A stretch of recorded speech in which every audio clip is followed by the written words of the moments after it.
মুমিন এবং মুসলমানদের পরিচয় তুলে ধরেছেন। সেই সঙ্গে ঈমানের জন্য অত্যন্ত গুরুত্বপূর্ণ অপরিহার্য একটা বৈশিষ্ট্যের কথাও আল্লাহ উল্লেখ করেছেন। আমি আপনাদের সম্মুখে কোরআনে কারীমের এই আয়াতকে সামনে রেখে আমাদের করণীয় এবং বর্জনীয় কিছু বিষয় আলোকপাত করার চেষ্টা করব।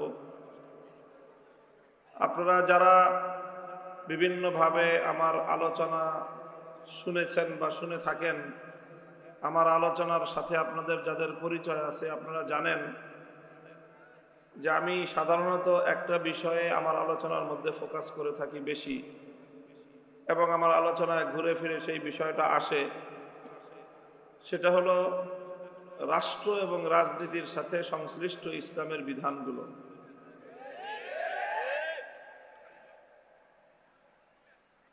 অর্থাৎ রাষ্ট্র ব্যবস্থা এবং রাজনীতিতে ইসলাম বিরোধী যেই সকল কার্যকলাপ পরিচালিত হয় এবং রাষ্ট্র এবং রাজনীতির সাথে সংশ্লিষ্ট আল্লাহর কোরআন এবং ইসলামের যেই বিধানগুলো, সেই বিধানগুলোই আমি সাধারণত আলোচনা করার চেষ্টা করি। কেন করি আমি এই কাজটা? আমি জানি এবং আপনারাও উপলব্ধি করেন যে এই জাতীয় আলোচনা করাটা এটা শখের কোনো বিষয় না, বরং এটা ঝুঁকির বিষয়।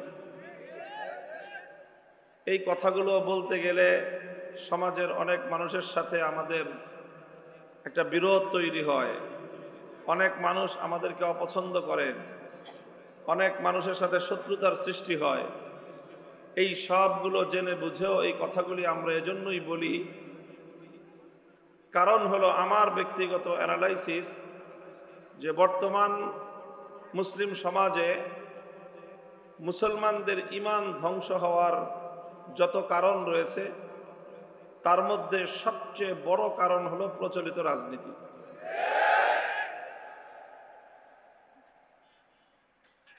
যত অন্যায় এবং খারাপ কাজের যতগুলো সেক্টর বাংলাদেশে বা মুসলিম সমাজের মধ্যে আছে, যেরকম ধরেন মানুষের মধ্যে সন্ত্রাস আছে, চুরি ডাকাতি, তারপরে মাদক, নেশাদ্রব্য, গান বাজনা, সিনেমা নাটক, অশ্লীলতা, যত কিছু আছে, এগুলোর মাধ্যমে মানুষের আমল নষ্ট হয়। কি নষ্ট হয়? আমল নষ্ট হয়।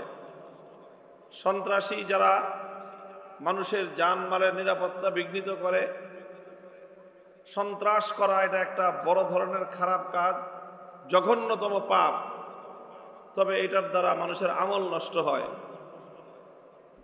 মাদক এবং নেশা জাতীয় দ্রব্যের সয়লাবে সমাজ ধ্বংস হয়ে যাচ্ছে, এটা একটা পাপ কাজ, এটার দ্বারা মানুষের আমল নষ্ট হয়। জেনা ব্যভিচার এগুলো জঘন্য অশ্লীল কাজ, এগুলোর দ্বারা মানুষের আমল নষ্ট হয়। সুদ ঘুষ দুর্নীতি এগুলো জঘন্য পাপের কাজ, এগুলোর দ্বারা মানুষের আমল নষ্ট হয়। এই সবগুলির দ্বারা মানুষের আমল নষ্ট হয়।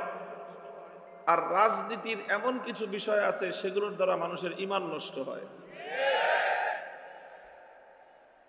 সারা দুনিয়ার সমস্ত মানুষের আমল নষ্ট হলে যত ক্ষতি, একজন মানুষের ঈমান নষ্ট হলে তার চেয়ে বেশি ক্ষতি। এই জন্য মানুষের ঈমান যদি রক্ষা করা যায়, তারপরে সে না আমলের বিষয়। ঈমান হলো আমলের বুনিয়াদ। যদি কারো ঈমান না থাকে, হাজার আমলের কানাকড়ি পরিমাণ কোনো মূল্য নেই। ঈমান ছাড়া সারা জিন্দেগি হজ করলে এক হজেরও কোনো এক পয়সার দাম নাই। ঈমান ছাড়া লক্ষ রাকাত নামাজ পড়লেও এক রাকাত নামাজের কোনো সওয়াব নাই। ঈমান ছাড়া সারা জিন্দেগি রোজা রাখলেও সেই রোজার কোনো ভ্যালু নাই। ঈমান ছাড়া সারা দুনিয়া দান সদকা করে দিলেও সেই দান সদকা আল্লাহর নিকট এক পয়সার সওয়াব আনবে না। এই জন্য মুহতারাম হাজিরিন, আমাদের প্রথম দায়িত্ব এবং কর্তব্য হলো নিজেদের ঈমানকে খাঁটি করা। হাদিসের মধ্যে আল্লাহ রাসূল সাল্লাল্লাহু আলাইহি ওয়াসাল্লামের বর্ণনা প্রসিদ্ধ রয়েছে। আখলিস দীনাকা ইয়াকফিকাল আমালুল কলিল, আখলিস দীনাকা ইয়াকফিকাল আমালুল কলিল। আমাদের নুরানি মক্তবে ছাত্ররা এই হাদিসটা পড়ে এবং মানুষকে শোনায়, তোমার ঈমানকে খাঁটি করো, অল্প আমলই নাজাতের জন্য যথেষ্ট হইবে। এই জন্য ঈমান খুব গুরুত্বপূর্ণ বিষয়। আর আমাদের মুসলিম সমাজে বর্তমানে ঈমান ধ্বংস করার জন্য ইসলাম বিরোধী, মুসলিম বিরোধী পাশ্চাত্য শক্তি, ইহুদি এবং খ্রিস্টানরা দীর্ঘদিন পর্যন্ত তারা অ্যানালাইসিস করে এই এমন রাজনৈতিক মতবাদ মুসলমানদের মধ্যে প্রবিষ্ট করে দিয়েছে যে রাজনীতির নামে মানুষ রাজনীতি করবে, আর ভিতর দিয়ে মানুষের ঈমান আকীদা ধ্বংস হয়ে মানুষ বেঈমানে পরিণত হবে। এখন সেই ঈমান বিধ্বংসী রাজনীতির বিরুদ্ধে কথা বলতে গেলে একদল মানুষ আমাদের ব্যাপারে ক্ষিপ্ত হয় আর বলে যে হুজুররা ওয়াজ মাহফিলে বসে রাজনীতি করে। খুব ভালো করে বুঝবেন, ওয়াজ মাহফিলে আমরা রাজনীতি করি না, রাজনীতি করার প্রয়োজন আমাদের ওয়াজ মাহফিলের মধ্যে নাই। রাজনীতি করার জন্য আমাদের মানুষ কথা শুনবার জন্য মানুষের আগ্রহ এমনিতেই আছে। আমরা রাজনীতি মাহফিলে, ওয়াজ মাহফিলে রাজনীতি করি না, তবে রাজনীতির ওই সকল কথাগুলোর মুখোশ আমরা জাতির সামনে উন্মোচন করা নিজেদের ঈমানি দায়িত্ব মনে করি। রাজনীতির যেই সকল কথার মাধ্যমে মানুষের ঈমান এবং আকীদা ধ্বংস হয়, সেগুলো যদি উলামায়ে উম্মত না বলে, কিয়ামতের দিন আল্লাহ পাক রব্বুল আলামিনের কাছে তাদেরকে জবাবদিহিতার কাঠগড়ায় দাঁড়িয়ে যেতে হবে। এই কথাগুলো বলতে গেলে যারা ঈমান বিধ্বংসী রাজনীতি করে, যারা তাদের রাজনৈতিক মতাদর্শের মাধ্যমে মুসলমানদের ঈমানকে হরণ করে, তাদের স্বার্থে আঘাত লাগে। আর যখনই তাদের স্বার্থে আঘাত লাগে তখন তারা আমাদের কণ্ঠরুদ্ধ করে দিতে চায়, তারা আমাদের কণ্ঠ স্তব্ধ করে দিতে চায়, তারা নানাভাবে আমাদের এই আওয়াজকে বন্ধ করে দিতে চায়। আমরাও পরিষ্কার শপথ নিয়ে মাঠে নেমেছি, স্পষ্ট ভাষায় বলতে চাই, আল্লাহর কোরআনের এই কথাগুলো আমার জাতির ঈমানকে হেফাজত করবার জন্য এ কথা আমরা বলবো, বলছি, বলতে থাকবো, জীবন থাকবে কি থাকবে না পরোয়া করবার সময় না।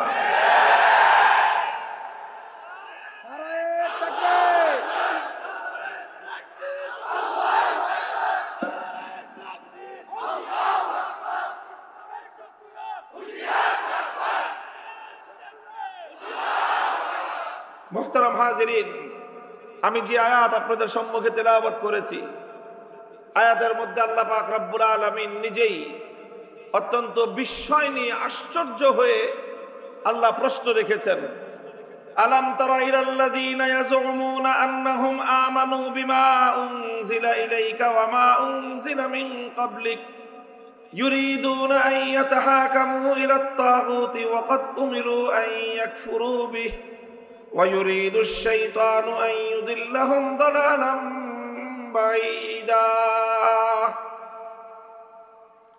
আল্লাহ বলেন যে তোমরা কি এক শ্রেণীর মানুষকে দেখেছো? প্রশ্ন আল্লাহ পাকের, এবং আল্লাহ পাকের একটা বিস্ময়, আল্লাহর আশ্চর্যবোধ যে তোমরা কি এক শ্রেণীর মানুষকে দেখেছো? ইয়াজুমুনা আন্নাহুম আমানু, তারা দাবি করে যে তারা নাকি ঈমানদার।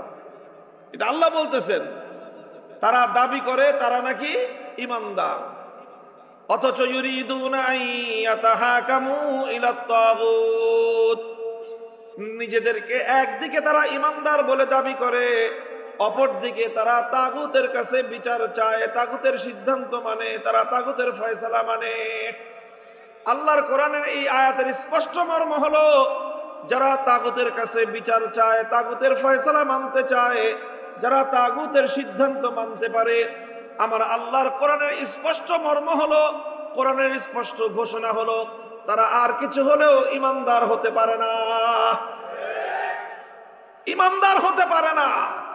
তাগুতকেও বিশ্বাস করবে, তাগুতকেও আনুগত্য করবে, আবার ঈমানদার হবে, এই দুটো কোশ্চেন কালেও একত্রিত হতে পারে না। আসমান আর জমিন যেমন একত্রিত হতে পারে না, রাত আর দিবস যেমন এক সময় একত্রিত হতে পারে না, আলো আর অন্ধকার যেরকম এক জায়গায় জমা হতে পারে না, ঠিক তদ্রূপ ভাবে তাগুতের উপর বিশ্বাস এবং আল্লাহর উপর ঈমান একত্রিত হতে পারে না। কোরআনের জায়গায় জায়গায় আল্লাহ পাক এই কথাগুলো পরিষ্কার করেছেন। কোরআনে কারীমের সূরা বাকারার মধ্যে আল্লাহ বলেছেন, قد تبين الرشد من الغي فمن يكفر بالطاغوت ويؤمن بالله فقد استمسك بالعروة الوثقى। আল্লাহ বলেন, قد تبين الرشد من الغي, কোনটা হেদায়েতের পথ, কোনটা বিভ্রান্তির পথ, কোনটা আলোর পথ আর কোনটা অন্ধকারের পথ, তাবাইয়ানা, দিবালোকের ন্যায় পরিষ্কার। ফামান ইয়াকফুর বিত্তাগুতি ওয়া ইউমিন বিল্লাহ, যে ব্যক্তি তাগুতকে অস্বীকার করবে অতঃপর আল্লাহর উপর ঈমান আনয়ন করবে, সেই ব্যক্তি একমাত্র নিজের মুক্তির রাস্তা স্পষ্টভাবে ধারণ করলো। মুক্তির পথ, নাজাতের পথ যদি কেউ ধারণ করতে চায়, আল্লাহর কোরআন বলতেছে শুধুমাত্র আল্লাহর উপর ঈমান আনাই যথেষ্ট নয়, বরং তার আগে তাগুতকে অস্বীকার করতে হবে। আগে বলেছেন ফামান ইয়াকফুর বিত্তাগুত, তারপরে বলেছেন ওয়া ইউমিন বিল্লাহ। আগে তাগুতকে অস্বীকার করতে হবে, আগে তাগুতকে বর্জন করতে হবে, আগে তাগুতকে লাথি মারতে হবে, আগে তাগুতকে বর্জন করতে হবে, পরিহার করতে হবে, এরপর আল্লাহর ঈমানকে বক্ষে ধারণ করতে হবে, তবেই কেবলমাত্র মুক্তি পাওয়া সম্ভব। অন্যত্র আল্লাহ বলেছেন, আল্লাযীনা আমানু ইউকাতিলুনা ফী সাবিলিল্লাহ ওয়াল্লাযীনা কাফারু ইউকাতিলুনা ফী সাবিলিত তাগুত। যারা ঈমানদার তারা আল্লাহর পথে লড়াই করে, যারা বেঈমানের দল তারা তাগুতের পথে লড়াই করে। হক এবং বাতিলের লড়াই অনিবার্য। আল্লাহর অনুসারী যারা তারা আল্লাহর পথে লড়বে, যারা তাগুতের অনুসারী তারা সবসময় আল্লাহর বিরুদ্ধে এবং আল্লাহর দলের বিরুদ্ধে লড়াই করে। তুমি আল্লাহর প্রতিদ্বন্দ্বীর অনুসারী হয়ে কোশ্চেন কেন আল্লাহর দলের সদস্য হতে পারো না? যারা আল্লাহর দলের সদস্য, যারা আল্লাহর অনুসারী, তারা কোনোদিনও তাগুতের অনুসারী হতে পারে না। পথ দুটো ভিন্ন দিকে চলে গেছে, দুই পথে একসঙ্গে চলা সম্ভব নয়। মুহতারাম হাজিরিন, আমি অনেকক্ষণ ধরে কোরআনে কারীমের একটার পর একটা আয়াত তেলাওয়াত করলাম, আর আপনাদেরকে একটা বিষয় উপস্থাপন করে বোঝানোর চেষ্টা করলাম। সেটা হলো আল্লাহর উপর ঈমান আনতে গেলে, আল্লাহর উপর ঈমান গ্রহণযোগ্য হতে হলে আমাদেরকে তাগুতের পথ বর্জন করতে হবে, তাগুতের পথ পরিহার করতে হবে, তাগুতকে অস্বীকার করতে হবে। এখন স্বাভাবিকভাবেই আপনাদের মনের মধ্যে এতক্ষণে প্রশ্ন জেগে থাকবে যে এত কথা হুজুর বলতেছে, কিন্তু তাগুতটা কি জিনিস সেটা তো আগে পরিচয় করাবে। এটা হয়তো আপনাদের মনের মধ্যে প্রশ্ন। এটা আমি ইচ্ছা করেই করছি। আমরা শিক্ষক মানুষ, বুঝতে পেরেছেন? আমাদের শিক্ষার দুইটা স্তর। একটা হলো মানে প্রতিষ্ঠানের ভিতরে সীমিত ছাত্রদেরকে পড়াই, এটা হলো এক ধরনের শিক্ষা, শিক্ষকতা। আরেকটা হলো একটু বড় পরিসরে মাহফিলগুলোর মধ্যে আমরা আমাদের শ্রোতাদেরকে পড়াই। আপনারা মনে করেন না যে আমি আপনাদের সবাইকে আমার ছাত্র দাবি করব, দরকার নাই। তবে আমি আপনাদেরকে দ্বীনের একটা শিক্ষা আপনাদের সামনে উপস্থাপন করতে চাই। তো আমি এতক্ষণ পর্যন্ত তাগুতের সম্পর্কে অনেকগুলো আয়াত এবং অনেকগুলো কথা আপনাদের সামনে উপস্থাপন করলাম, কিন্তু তাগুতের পরিচয় এখন আপনাদের কাছে দেই নাই, এজন্য যেন আপনাদের মন থেকেই প্রশ্নটা উত্থাপিত হয়, মনের মধ্যে প্রশ্ন জাগে যে হুজুর তাগুতটা কি? আপনাদের মনে কি এই প্রশ্ন তৈরি হয়েছে যে তাগুত কি জিনিস? এই প্রশ্ন যদি তৈরি হয়ে থাকে তাহলে এখন আমি জবাব দিব, তাহলে আপনার হৃদয়ঙ্গম হবে, মনের মধ্যে কথাটা ভালো করে অনুধাবন হবে ইনশাআল্লাহ। মুহতারাম হাজিরিন, কোরআনে কারীমের মধ্যে অসংখ্য জায়গায় এই তাগুত শব্দটা আল্লাহ পাক ব্যবহার করেছেন। এই জন্য যারা কোরআন নিয়ে আলোচনা করেছেন, তাফসীর করেছেন, তাফসীর লিখেছেন, যারা কাদিমান ও হাদিসান, সর্বযুগের সকল তাফসীর কারক, সকল কোরআনের ব্যাখ্যাতাগণ তাগুত শব্দের সংজ্ঞা দিয়েছেন এবং তাগুতের পরিচয় তুলে ধরেছেন।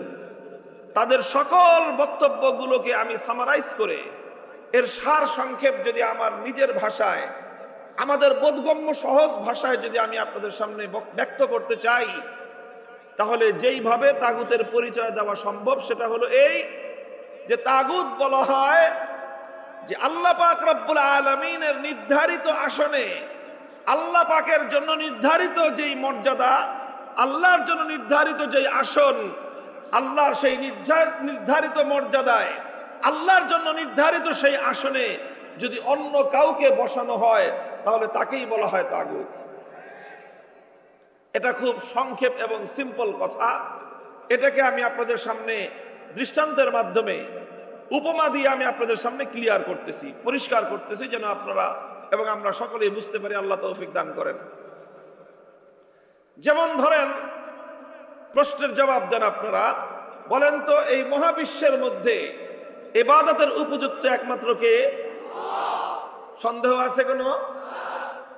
এই মহাবিশ্বের মধ্যে আসমান থেকে জমিন পর্যন্ত সকল জগৎ সমূহের মধ্যে মানব দানব যা কিছু আছে সমগ্র মানব জাতির জন্য, সমস্ত মাখলুকাতের জন্য, এই কুল কায়নাতের জন্য ইবাদতের উপযুক্ত একমাত্র কে? ইবাদতের একমাত্র উপযুক্ত হলেন আল্লাহ। আল্লাহ ছাড়া অন্য কেউ এক বিন্দু পরিমাণ ইবাদতের উপযুক্ত নয়, এবং এই ইবাদতের মধ্যে আল্লাহ ছাড়া অন্য কারো বিন্দু পরিমাণ কোনো শিরকত এবং অংশীদারিত্ব নাই। কথা ঠিক কিনা? তাহলে ইবাদতের উপযুক্ত একমাত্র আল্লাহ। ইবাদত পাবেন একমাত্র কে?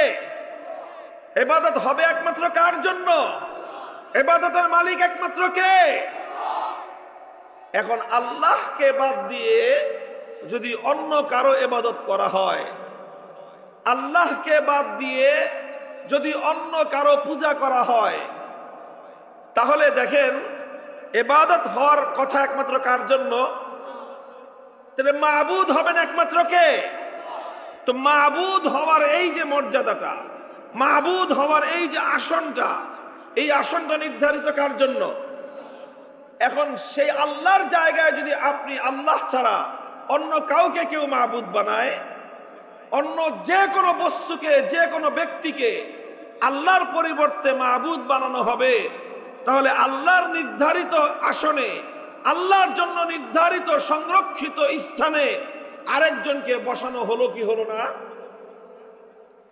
তাহলে যখনই কোনো মানুষ এক আল্লাহ ছাড়া অন্য কারো ইবাদত করবে বা করে, তখন সে তাকে আল্লাহর স্থানে আসন দান করলো, আল্লাহর মর্যাদার সঙ্গে তাকে সে শরীক করলো। আল্লাহর জন্য নির্ধারিত যে আসন, সেই আসনে সে অন্য কাউকে বসালো। আল্লাহর জন্য নির্ধারিত যে মর্যাদা, সেই মর্যাদা সে আরেকজনকে দান করলো। আল্লাহর জন্য নির্ধারিত যে স্থান, সেই স্থানের মধ্যে সে আরেকজনকে স্থাপিত করলো।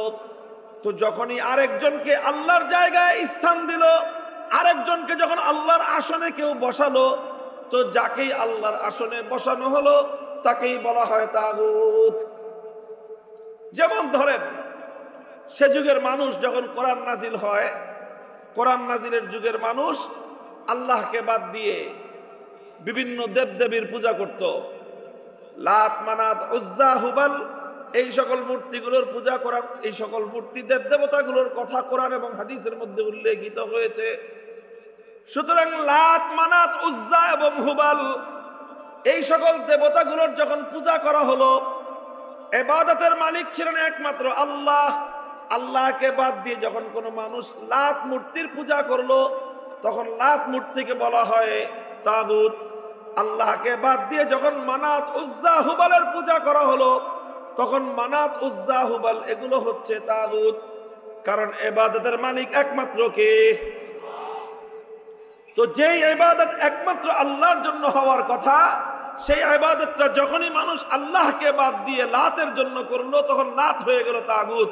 আল্লাহর জন্য ইবাদত হওয়ার কথা, আল্লাহকে বাদ দিয়ে যখন মানাত, উজ্জা, হুবালের জন্য মানুষ ইবাদত করলো, তখন মানাত, উজ্জা, হুবাল হয়ে গেল তাগুত। আজকের বর্তমান যুগে মানুষ লাত মানাত উজ্জা হুবালের পূজা করে না। এখনকার যুগে মানুষ পূজা করে, কেউ কখনো দুর্গার মূর্তির পূজা করে, কখনো সরস্বতীর পূজা করে, কখনো কালীর পূজা করে, এই সকল দেব দেবতার পূজা করে। কথা বলে ঠিক কিনা? আল্লাহকে বাদ দিয়ে যখন মানুষ দুর্গার পূজা করলো তখন দুর্গাকে বলা হয় তাগুত। আল্লাহকে বাদ দিয়ে যখন মানুষ কালীর পূজা করলো তখন কালীকে বলা হয় তাগুত। আল্লাহকে বাদ দিয়ে যখন মানুষ সরস্বতীর পূজা করলো তখন সরস্বতীকে বলা হয় তাগুত। কথাটা পরিষ্কার হলো? তাগুত কাকে বলা হয়? তাগুত বলা হয় যেই মর্যাদাটা আল্লাহর জন্য নির্ধারিত, যেই আসনটা আল্লাহর জন্য নির্ধারিত, সেই আসনে আল্লাহকে বাদ দিয়ে যদি অন্য কাউকে বসানো হয় তাকেই বলা হয় তাগুত। এই জন্য আল্লাহর মর্যাদায় অন্য কাউকে ভাগ বসানো যাবে, আল্লাহর আসনে অন্য কাউকে বসানো যাবে না। এটাকে বলা হয় তাওহীদ। এটাকে কি বলা হয়? কি বলা হয়? তাওহীদ বলা হয়, একত্ববাদ বলা হয়। এই একত্ববাদ এবং তাওহীদ এটা হলো ঈমানের গোড়া, এটা হলো ঈমানের শেকড়। ঈমানের সবচেয়ে গুরুত্বপূর্ণ অংশই হলো তাওহীদ। তবে এতক্ষণ আমি যেই তাওহীদ আপনাদেরকে বোঝালাম, এই তাওহীদটা হলো তাওহীদ ফিল ইবাদাহ। ইবাদতের মধ্যে আল্লাহর একত্ববাদ। কারণ ইবাদতের একমাত্র মালিক কে? আবার জোরে বলেন, ইবাদতের একমাত্র মালিক কে? এটা হলো তাওহীদ ফিল ইবাদাহ। ইবাদতের মধ্যে আল্লাহর একত্ববাদ। এই ইবাদতের মধ্যে আল্লাহর একত্ববাদকে মানতে হবে, আর না হলে একজন মানুষ ঈমানদার থাকতে পারে না। ইবাদতের মধ্যে আল্লাহর সঙ্গে অন্য কাউকে যদি বিন্দু মাত্র অংশীদারিত্ব দান করে, সেই ব্যক্তি আর কিছু হলেও হতে পারে, ঈমানদার হতে পারে না। হাজী হতে পারে, গাজী হতে পারে, পাজি হতে পারে, কিন্তু ঈমানদার হতে পারে না। কথাটা বুঝে আসলো? আমি আপনাদেরকে প্রশ্ন করতে চাই, যদি মনে করেন একজন মানুষ 24 ঘন্টার মধ্যে 23 ঘন্টা 55 মিনিট আল্লাহর ইবাদত করলো, আর 5 মিনিটের জন্য দুর্গার পূজা করে, এই মানুষটা ঈমানদার না বেঈমান? সন্দেহ আছে কোনো?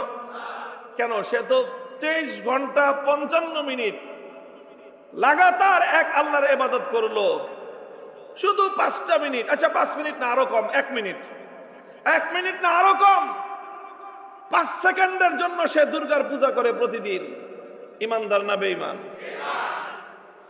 তাহলে তার 23 ঘন্টা 59 মিনিটের ইবাদত কোনো দাম নাই। কারণ কি? দাম না থাকার কারণ হলো ইবাদত একমাত্র কার জন্য? যেটা একমাত্র আল্লাহর জন্য নির্ধারিত, সেই ইবাদত যদি কোনো গায়রুল্লাহর জন্য করা হয়, আল্লাহ ছাড়া অন্য কারো জন্য করা হয়, তাহলে সে হলো তাগুত।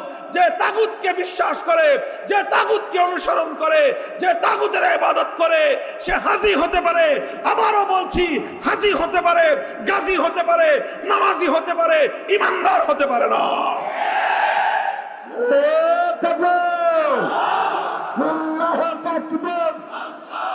আল কোরআনের আলেম, আল হাদিসের আলেম,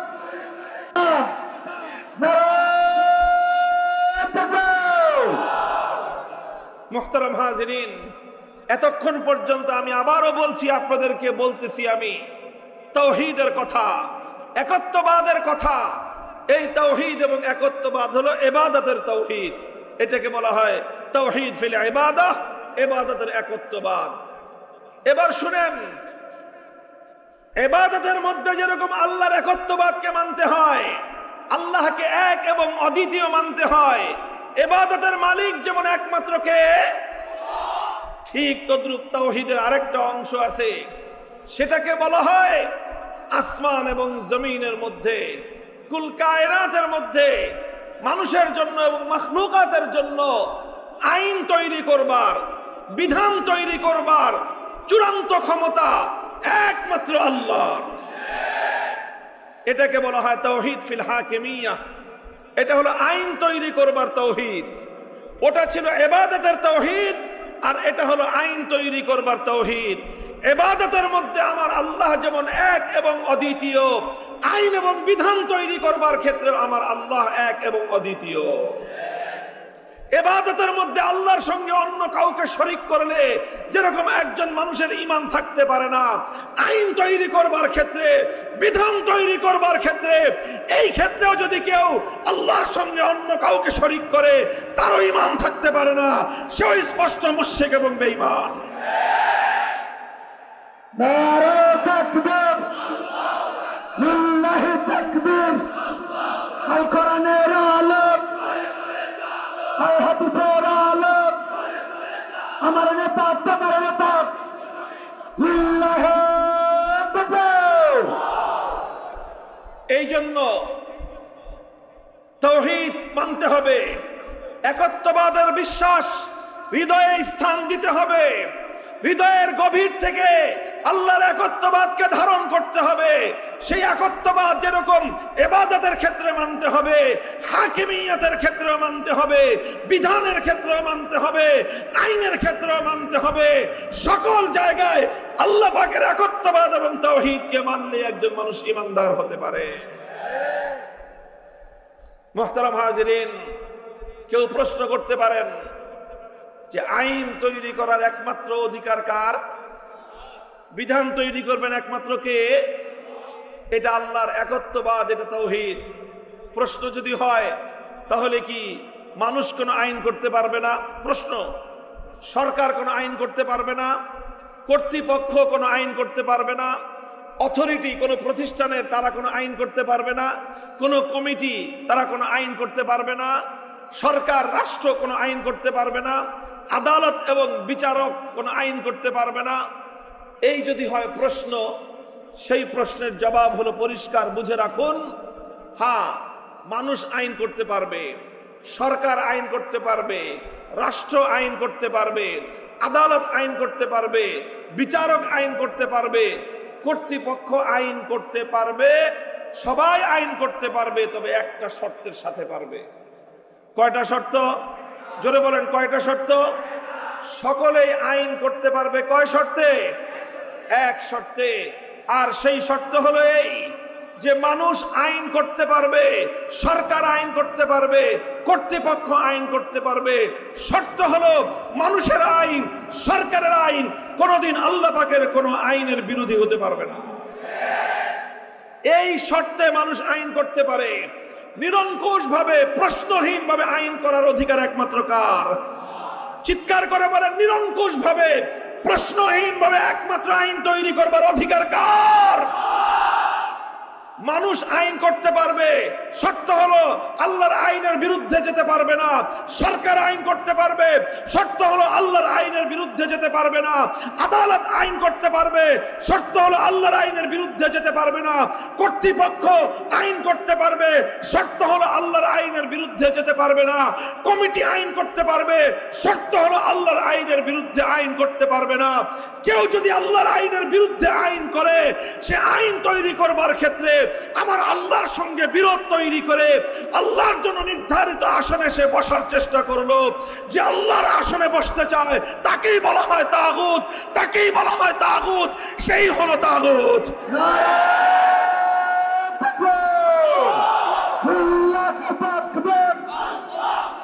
আল্লাহর আইন চান, সব লোকের শাসন চান। নারে তাকবীর। আল কোরআনের আলোক, সংসদে চালক, আল হাদিসের আলোক, লিল্লাহি তাকবীর। মুহতারাম হাজিরিন, কথাটা পরিষ্কার, এই জায়গায় বুঝতে হবে। এই জায়গাটাতেই সংকট। এখান থেকেই মুসলমানের এবং মুমিনের ঈমান হরণ হয়। মুহতারাম হাজিরিন, আল্লাহর আইনের বিরুদ্ধে, আল্লাহর কোন বিধানকে যখন কোন মাখলুক চ্যালেঞ্জ করে, সেই মাখলুক কোন ব্যক্তি হোক, সেই মাখলুক কোন প্রতিষ্ঠান হোক, সেই মাখলুক কোন রাষ্ট্র হোক, এমনকি সারা দুনিয়ার সমস্ত মানুষ যদি একতাবদ্ধ হয়, 700 কোটি মানুষ যদি এক হয়ে, একমত হয়ে, ঐক্যবদ্ধ হয়ে কোন একটা আইন করে, আর সেই 700 কোটি মানুষের বানানো আইন যদি আমার আল্লাহর কোন একটা আইনের লক্ষ কোটি ভাগের 1 ভাগের বিরোধী হয়, 700 কোটি মানুষের আইন বাতিল বলে গণ্য হবে, আমার আল্লাহর আইনই কেবলমাত্র কার্যকর থাকবে।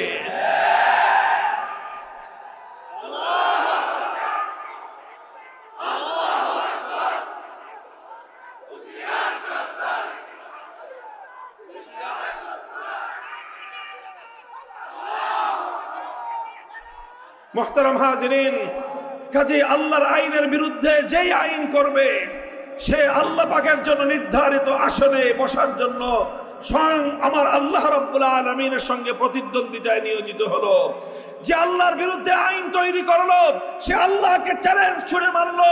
যে আল্লাহর বিরুদ্ধে আইন তৈরি করলো সে আল্লাহর আসমানের নিচে থেকে আল্লাহর জমিনের উপর বসবাস করে আল্লাহ পাকের নিয়ন্ত্রণাধীন এই বিশ্বে থেকে সে আমার আল্লাহর সঙ্গে বিদ্রোহ ঘোষণা করলো। এই পৃথিবীতে তার মতো জঘন্য অপরাধী দ্বিতীয় কেউ হতে পারে না।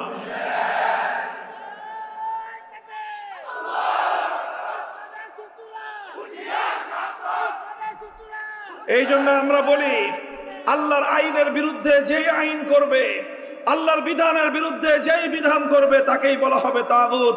আল্লাহর আইনের বিরুদ্ধে যদি কোনো রাজা বাদশাহ আইন করে সেই রাজা বাদশাকে বলা হবে তাগুত।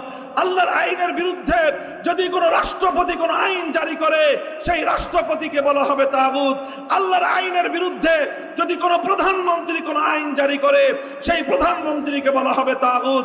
আল্লাহর আইনের বিরুদ্ধে যদি কোনো মন্ত্রী পরিষদ কোনো আইন পাশ করে সেই মন্ত্রী পরিষদকে বলা হবে তাগুত। আল্লাহর আইনের বিরুদ্ধে যদি কোনো আদালত কোনো বিচারপতি কোনো আইন কোনো সার্কুলার জারি করে সেই আদালত সেই বিচারপতিকে বলা হবে তাগুত। আল্লাহর আইনের বিরুদ্ধে যদি কোনো আইন পরিষদ কোনো সংসদ কোনো আইন পাশ করে গোটা সংসদ এবং সেই আইন পরিষদকে বলা হবে তাগুত।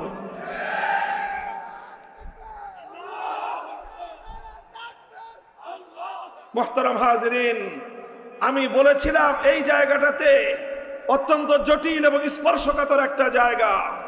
এই কথাগুলো বলতে গেলেই যারা তাগুতের পথে চলতে চায়, যারা নিজেদেরকে তাগুত হিসেবে প্রতিষ্ঠিত করতে চায়, যারা আল্লাহর বিরুদ্ধে আইন তৈরি করতে চায় তাদের স্বার্থে আঘাত লাগে, তাদের স্বার্থে আঘাত লাগে।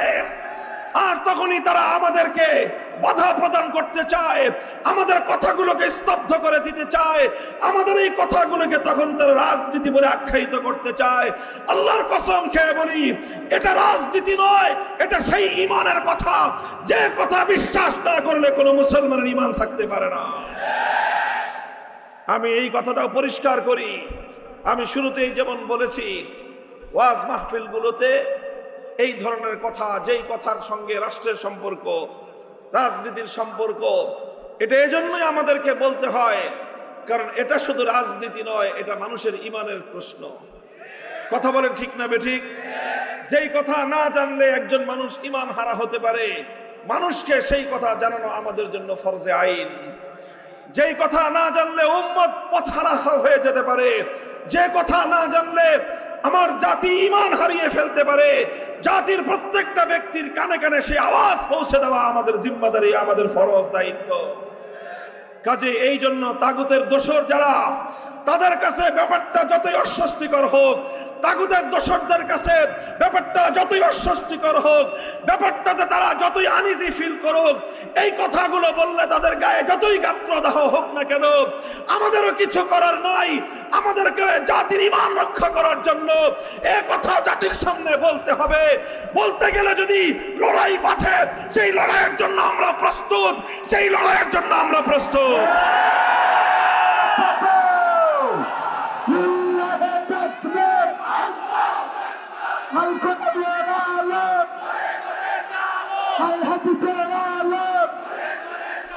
ইসলামের শত্রুরা, ইসলামের শত্রুরা, আমার নেতা তাদের নেতা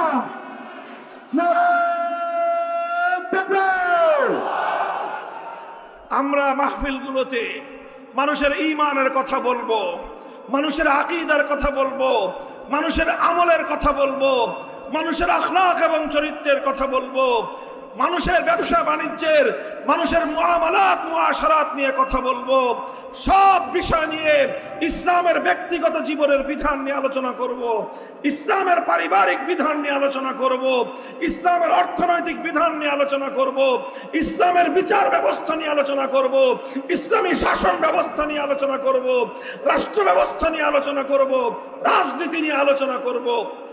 তবে আমরা ওয়াজ মাহফিলগুলোতে দলীয় রাজনীতি করব না।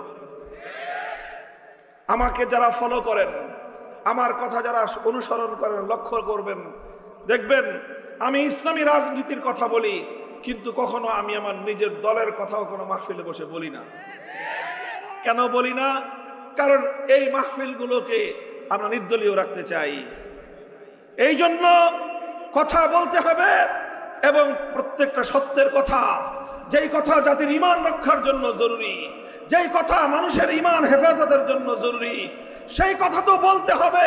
সারা দুনিয়া যদি বেজার হয়ে যায়, সারা দুনিয়াকে রাজি করবার সময় আমার নাই। আমাকে আমার আল্লাহকে রাজি করতে হবে।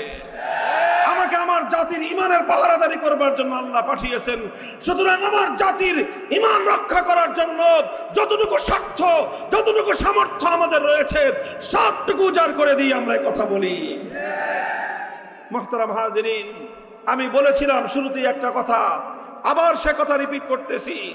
যত অন্যায় অপকর্ম সমাজের মধ্যে প্রচলিত রয়েছে, অন্যান্য অপকর্ম অন্যায়ের মাধ্যমে মানুষের আমল নষ্ট হয়। আর প্রচলিত যেই পাশ্চাত্যের থেকে, পাশ্চাত্য সমাজ ব্যবস্থা থেকে ইহুদি আর খ্রিস্টানরা মুসলিম জাতির মধ্যে যে রাজনৈতিক ব্যবস্থা এক্সপোর্ট করেছে, রপ্তানি করেছে, আর মুসলমান বোকার জাতি না বুঝে না শুনে ইহুদি আর খ্রিস্টানদের কাছ থেকে যেই রাজনৈতিক ব্যবস্থা আবিষ্কার করেছে, এই রাজনৈতিক ব্যবস্থার মাধ্যমে মুসলমানদের ঈমান হরণ হয়। এই জন্য আমরা বলি, রাজনীতি করতে চান করেন, কিন্তু খবরদার রাজনীতি করতে গিয়ে ঈমানটা হারায়েন না। রাজনীতি করতে গিয়ে কেউ ঈমান হারাবেন না। রাজনীতির মাঠ বর্তমানে সরগরম, ভবিষ্যতে আরো সরগরম হবে, আরো বাজার গরম হবে। বাজার গরম হোক, যে যেই রাজনীতি করতে চান করবেন, খবরদার রাজনীতি করতে গিয়ে কোনোদিন ঈমান বিক্রি করবেন না। রাজনীতি করতে গিয়ে আপনার ঈমান যেন হারিয়ে না যায়। মনে রাখবেন, কুল কায়নাত, সাত আসমান সাত জমিন, এমনকি জান্নাত জাহান্নাম বেহেশত দোজখ যদি এক পাল্লায় রাখা হয়, আর শুধু ঈমানকে যদি আরেক পাল্লায় রাখা হয়, একজন মানুষের ঈমানের দাম মূল্যের চেয়ে বেশি হয়ে যাবে। এই ঈমান নষ্ট করা যাবে না। আল্লাহ পাক আমাদেরকে বুঝবার তৌফিক দান করেন। এই জন্য এই যে আল্লাহ পাক কোরআনে কারীমের মধ্যে জায়গায় জায়গায় বলছেন, আত্তাবায়ানার রুশদু মিনাল গায়য়ি ফামান ইয়াকফুর বিত-তাগুতি ওয়া ইউমিন বিল্লাহ ফাকাদ ইসতামসাকা বিল উরওয়াতিল উসকা লা ইনফিসামা লাহা ওয়াল্লাহু সামিউন আলীম। দিবালোকের ন্যায় পরিষ্কার কোনটা হেদায়েতের পথ আর কোনটা গুমরাহির পথ, কোনটা ভ্রান্তির পথ, কোনটা আলোর পথ। আল্লাহ বলতেছেন, সুতরাং যে ব্যক্তি তাগুতকে অস্বীকার করবে আর আল্লাহর উপর ঈমান আনয়ন করবে, দুটো জিনিস একসঙ্গে যে ব্যক্তি আনয়ন করবে, বর্জন করবে, তাগুতকে বর্জন করবে, আল্লাহর উপর ঈমানকে গ্রহণ করবে, একমাত্র সেই ব্যক্তি মুক্তি এবং নাজাত পাবে। এছাড়া মুক্তির এবং নাজাতের ভিন্ন কোনো পথ নাই। মুহতারাম হাজিরিন, এই কথাগুলো আমরা কেন বলতেছি আপনাদের সামনে?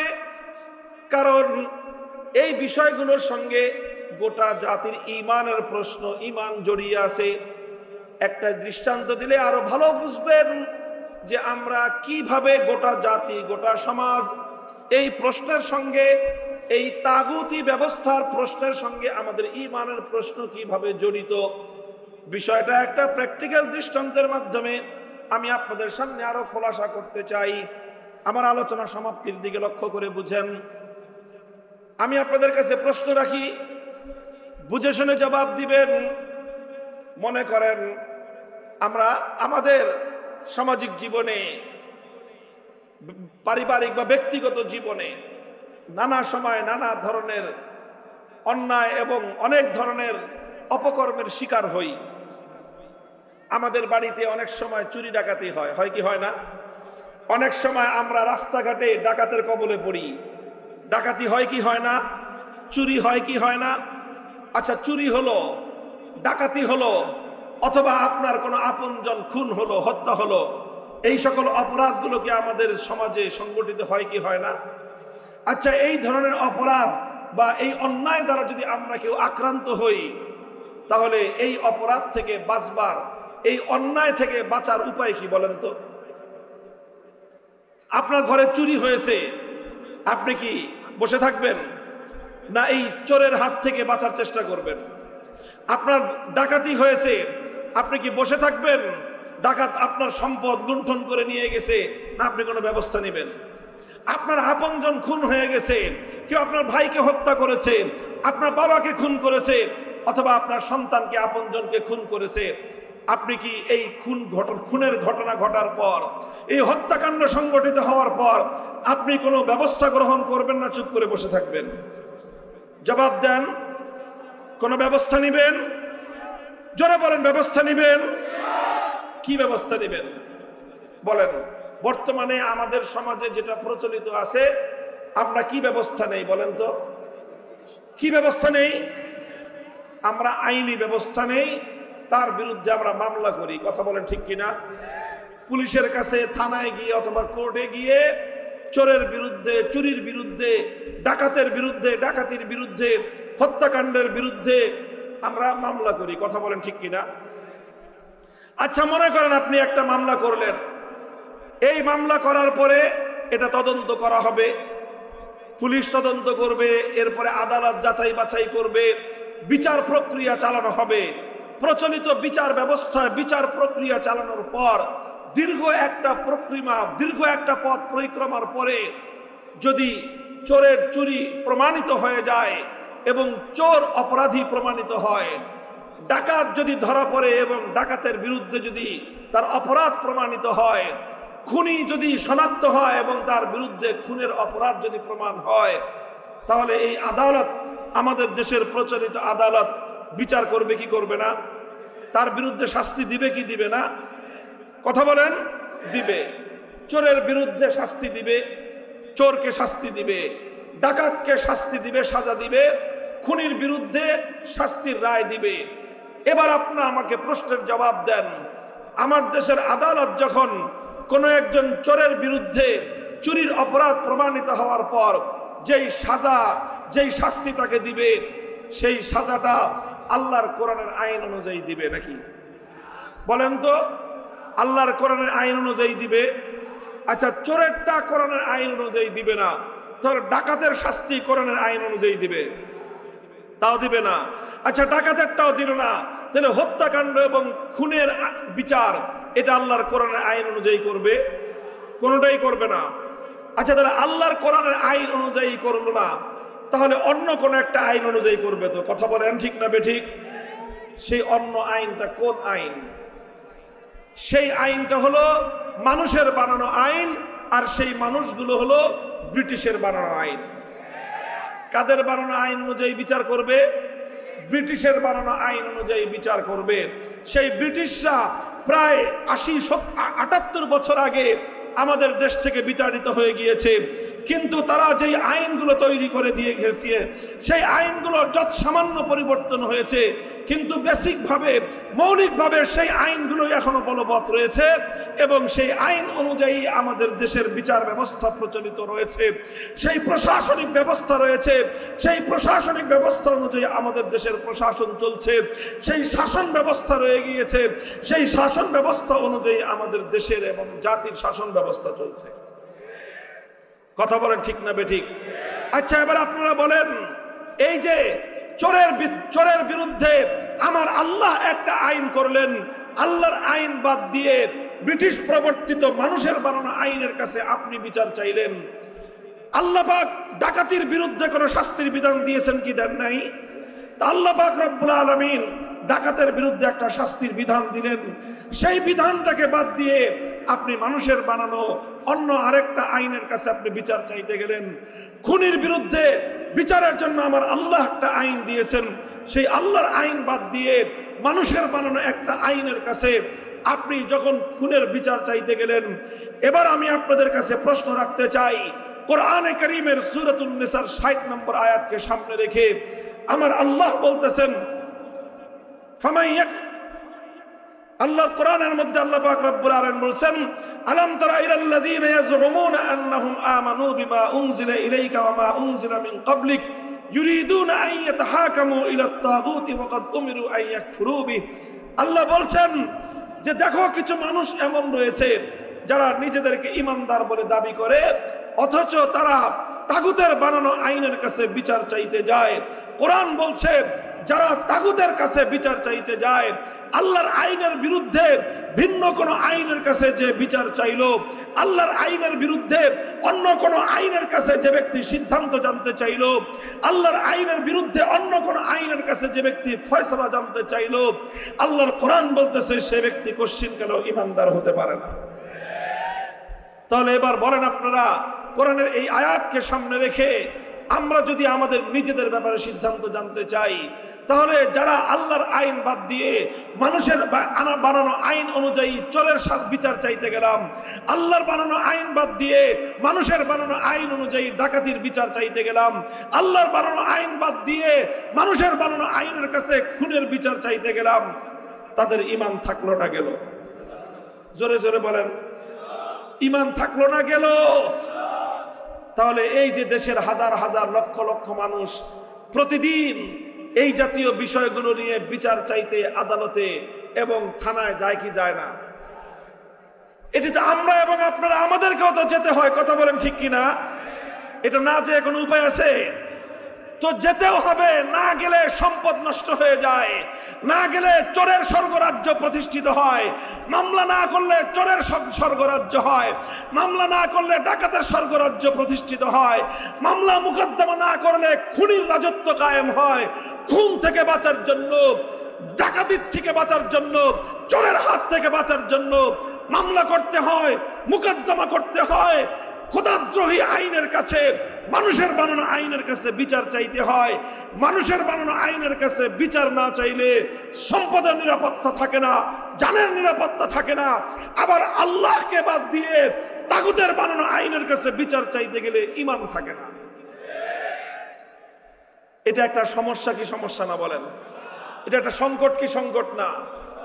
তাহলে এবার বলেন, এই যে আমরা যারা আল্লাহর কোরআনের ফয়সালা অনুযায়ী আল্লাহর আইন বাদ দিয়ে মানুষের বানানো আইনের কাছে বিচার চাইতে গেলাম, আপনারাই বলেছেন ঈমান নাই, ঈমান চলে গেছে। কথা বলেন ঠিক কিনা? আসলেই কি এই সমস্ত মানুষের ঈমান চলে গেছে? এই মানুষের ঈমান যদি চলে যায়, তাহলে সমাজে কত পার্সেন্ট মানুষের ঈমান আছে বলেন? অসংখ্য মানুষের ঈমান চলে গেছে। কথা বলেন ঠিক কিনা? তবে সবার ঈমান আসলে যায় নাই। একটা কারণে এই সমস্ত মানুষের ঈমানগুলো এখনো পর্যন্ত ঝুলন্ত অবস্থায় আছে, টিকে আছে। কয়টা কারণে? কয়টা কারণে? একটা কারণে। বলবেন কি কারণ? কারণটা হলো এই যে আমরা যারা এখন আল্লাহর বানানো আইন ছাড়া মানব রচিত আইনের কাছে বিচার চাইতে যাই, আমরা আসলে স্বেচ্ছায় যাই না, খুশিতে যাই না, আমরা সানন্দে যাই না, আমরা বাধ্য হয়ে যাই। আমরা কি যাই? বাধ্য হয়ে যাই। কথা বলেন ঠিক কিনা? আমরা বাধ্য হয়ে যাই। বলবেন হুজুর কেমনে বাধ্য হলাম? বাধ্য এইভাবে হলাম, যেহেতু যদি বিচার চাইতে না যাই, আদালত যদি না থাকে, বিচার যদি না থাকে, সমাজ বসবাসের উপযুক্ত থাকবে না। এই জন্য বাধ্য হয়ে, যেহেতু আল্লাহর আইন নাই, যেহেতু কোরআনের আইন নাই, এই জন্য আমরা বাধ্য হয়ে মানুষের বানানো, ব্রিটিশের বানানো আইনের কাছে আমরা বিচার চাইতে গেলাম। কথা বলেন ঠিক না বেঠিক? যারা বাধ্য হয়ে একান্ত অনিচ্ছা সত্ত্বেও এই সকল মামলা মুকদ্দমা করতে যায়, তাদের ঈমানটা টিকে আছে।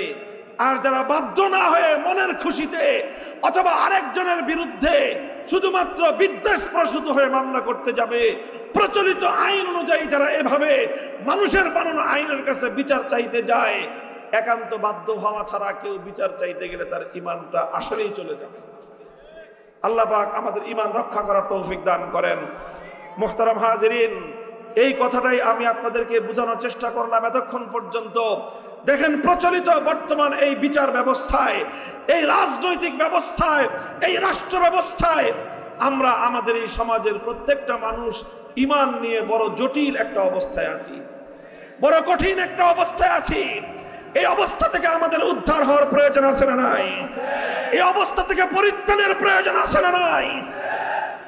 আমি আপনাদেরকে আরেকটা মাসালা শোনাই। দেখেন, যদি কোনো ব্যক্তি হালাল খাদ্য না পায়, জান বাঁচানোর প্রয়োজন যদি দেখা দেয়, খাদ্য না পেয়ে এখন সে মরণাপন্ন, তার জীবন যায় যায় অবস্থা, এই অবস্থায় সে যদি হালাল খাদ্য না পায়, তখন তার জন্য হারাম খাদ্য গ্রহণ করা জায়েজ আছে, বৈধ আছে। কথা বলেন ঠিক কিনা? কোরআনে কারীমের সূরাতুল মায়েদার 6 নম্বর আয়াতে আল্লাহ পাক রব্বুল আলামিন এটা কথা বলে দিয়েছেন, ফামানিস্তুররা গায়রা বাগিন ওয়ালা আদিন ফালা ইসমা আলাইহি ইন্নাল্লাহা গফুরুর রহিম। একান্ত বাধ্য হয়ে কোনো মানুষ যদি মরা গরুর গোশত খায়, তাহলে সেই মরা গরুর গোশত খাওয়া জীবন বাঁচানোর জন্য জায়েজ। মরা গরুর গোশত খাওয়া জীবন বাঁচানোর জন্য জায়েজ। মরা কুত্তার গোশত খাওয়া জীবন বাঁচানোর জন্য জায়েজ। শুয়োরের গোশত খাওয়া মুসলমানের জন্য, জীবন বাঁচানোর জন্য শুয়োরের গোশত খাওয়া কি আছে? জায়েজ আছে। এখন মনে করেন একজন মানুষ তার জীবন বাঁচানোর জন্য আর কোনো খাবার নাই, জবাই করা গরুর গোশত নাই, অন্য কোনো খাদ্য নাই, তার সামনে আছে শুধু মরা গরুর গোশত, অথবা আছে শুধু কুত্তার গোশত, অথবা আছে শুধু শুয়োরের গোশত, তাহলে সে এই গোশত খেতে পারবে জীবন রক্ষা করার জন্য। কিসের জন্য? আচ্ছা, কয়দিন খাইতে পারবে এই গোশত বলেন তো? কয়দিন? যতটুকু খেলে তার জীবনটা রক্ষা পাবে ততটুকু গোশত খাওয়া জায়েজ। এর চেয়ে এক চুল পরিমাণ বেশি হারাম খাদ্য খাওয়া তার জন্য জায়েজ হবে না। এখন মরা গরুর গোশত, কুত্তার গোশত, শুয়োরের গোশত খাওয়া তার জন্য বৈধ, আর এই জন্য মজা করে সেই শুয়োরের গোশত আর কুত্তার গোশত খাইতে থাকবে? কোন মুসলমান এটা খাবে এইভাবে? তাহলে সে কি করবে? সে আপাতত জীবন রক্ষা করার জন্য সামান্য পরিমাণ খাবে, খেয়ে দ্রুত সে হালাল খাদ্য সন্ধান করবে। কথা বলেন ঠিক না বেঠিক? সে দ্রুত হালাল খাদ্য সন্ধান করা তার জন্য ফরজ, যেন একবার হারাম খাবার খেয়েছে দ্বিতীয়বার যেন তার হারাম খাবার খেতে না হয়, দ্বিতীয়বার যেন তার কুত্তার গোশত খেতে না হয়, কুকুরের গোশত, দ্বিতীয়বার যেন তার আর শুয়োরের গোশত খেতে না হয়, দ্বিতীয়বার যেন তার মরা গরুর গোশত খেতে না হয়। এই জন্য একবার জীবন রক্ষা করার জন্য হারাম খাদ্য খাওয়ার পর দ্বিতীয়বার যেন হারাম খাদ্য খেতে না হয়, দ্বিতীয়বার হালাল খাদ্য খেয়ে যেন জীবন রক্ষা করতে পারে, হালাল খাদ্য অন্বেষণ করা প্রত্যেকটা ব্যক্তির জন্য ফরজ।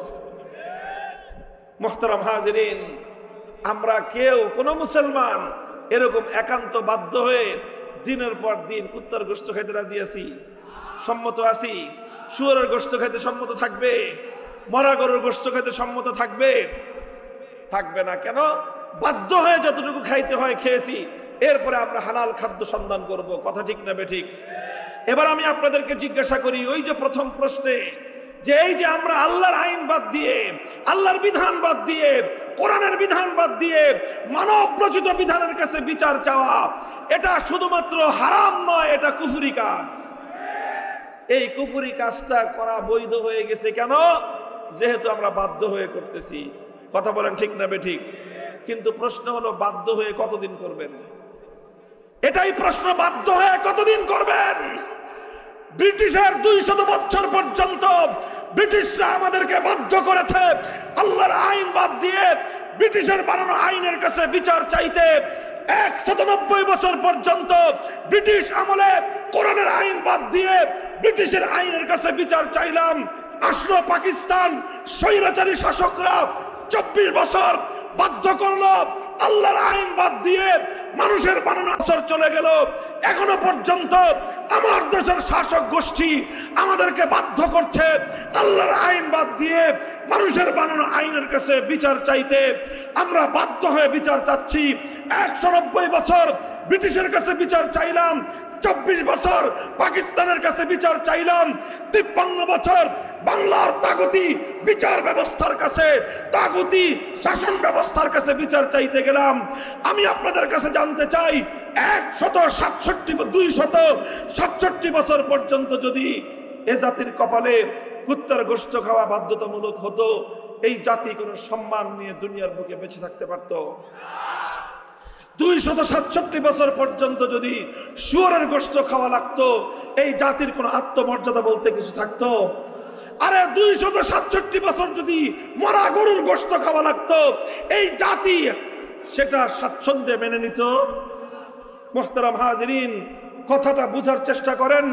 এটাই আমার দুঃখের কথা, এটাই আমাদের হৃদয়ের বেদনার কথা। 267 বছর পর্যন্ত হয়তো মরা গরুর গোশত খাওয়া লাগে নাই, 267 বছর পর্যন্ত হয়তো কুকুরের গোশত খাওয়া লাগে নাই, 267 বছর পর্যন্ত হয়তো শুয়োরের গোশত খাওয়া লাগে নাই। কিন্তু আল্লাহর কসম খেয়ে বলি, মানব রচিত আইনের কাছে বিচার চাওয়া শুয়োরের গোশত খাওয়ার চেয়ে জঘন্য অপরাধ। মানুষের বানানো আইনের কাছে বিচার চাওয়া কুকুরের গোশত খাওয়ার চেয়ে জঘন্য অপরাধ। মানুষের বানানো আইনের কাছে বিচার চাওয়া মরা গরুর গোশত খাওয়ার চেয়েও লক্ষ কোটি গুণ বেশি জঘন্য অপরাধ। সেই জঘন্য অপরাধের মধ্যে এক ভয়ঙ্কর অবস্থার মধ্যে 267 বছর পর্যন্ত আমরা ডুবন্ত অবস্থায়।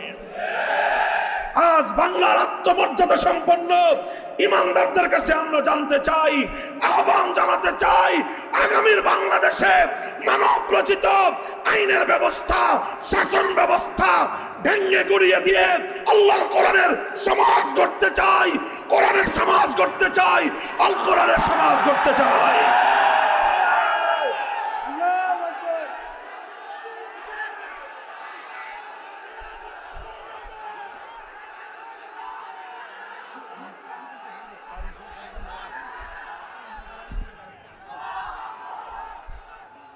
মুহতারাম হাজিরিন, দেখেন, মুসলমানরা কোনোদিন এইরকম পরিস্থিতির শিকার হয় নাই অতীতে। কোনোদিন মুসলমানরা কোনোদিন এ কথা কল্পনা করতে পারতো না যে মানুষ আল্লাহর আইনকে পরিবর্তন করে দিয়ে নিজেরা নতুন আইন তৈরি করে অন্য আরো কিছু মানুষের উপর চাপিয়ে দিতে পারে। মানুষের দ্বারা এত জঘন্য অপরাধ হতে পারে, এটা এক যুগে মুসলমানরা কল্পনাও করতে পারতো না। দীর্ঘ 600 বছর পর্যন্ত মুসলমানদের মধ্যে এই জাতীয় জঘন্য অপরাধ ছিল না।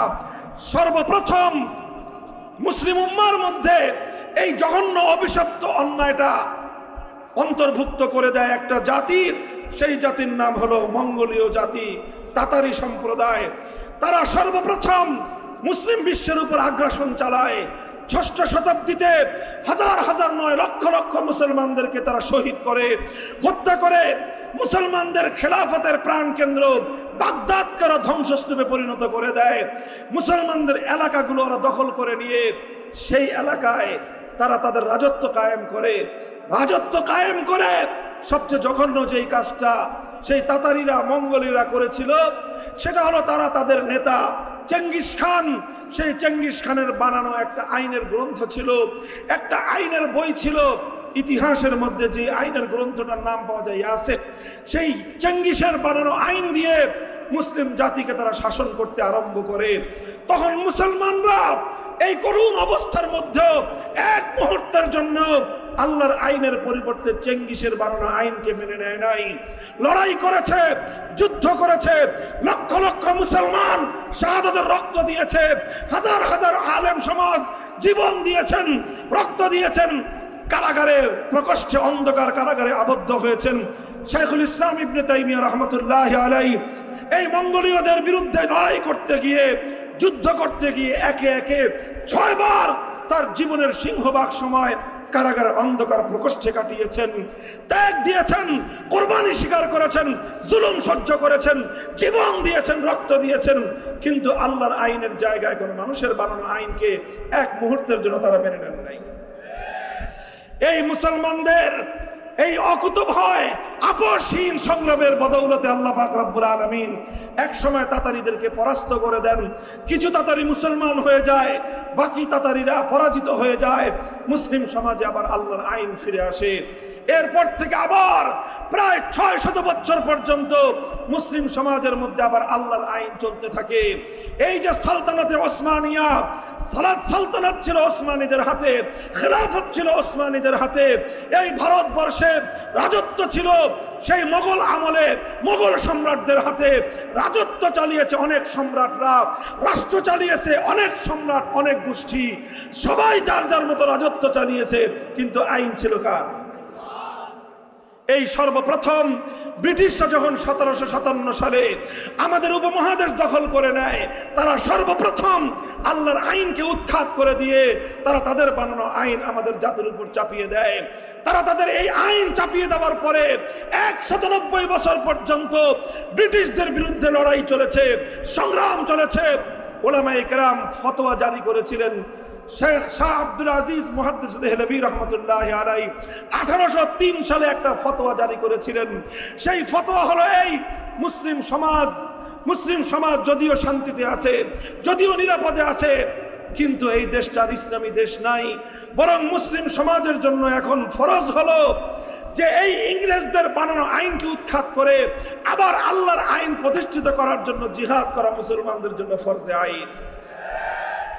এরপরে শুরু হয় স্বাধীনতার যুদ্ধ। 1831 সালে বালাকোটের রণাঙ্গনে মুসলমানরা লড়াই করেছে।